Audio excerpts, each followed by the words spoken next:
Coach, I'm curious kind of broadly with that. Is there anything that you learned about this year's team that you didn't know at the start of fall camp when they got together? Yeah, I didn't know how they would gel. I didn't know how hard they would play with each other and for each other. I didn't know if they would be able to bounce back from adversity. Like, you can add talent to a roster and to a culture, but until you get tested, you really don't know what you got. And I think, that was a real positive for us after A&M and being tested and seeing kind of what we had. Obviously, we were tested in different ways in the Vanderbilt game and the Boston College game, but now we've faced some adversity, faced even more Saturday. We're going to face a lot more this Saturday. So just got to stay in the fight, and you're never out of it.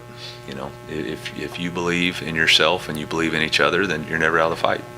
Coach, your first game as head coach of the University of Missouri was against Alabama. Was this week of preparation feel different from that week? It was COVID. I knew about it. I think it was like July 7th is when they announced the SEC schedule, and I was down at Lake of the Ozarks. I knew I was going to be playing the number one team in the country in the first game of my career here, so I didn't sleep very well for however many months that was.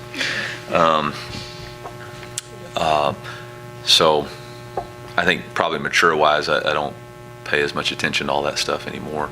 But still a tremendous amount of respect for the brand. Kalen DeBoer is an elite football coach. I mean, arguably the best coach in college football. Him and Coach Smart, with a very talented roster, with a team that he's still putting his, identity on, and organization he's putting his identity on. So, really big challenge. I've always viewed them as a challenge. So it'll be a challenge whether we were at Auburn or whether we're here, playing Alabama is a challenge.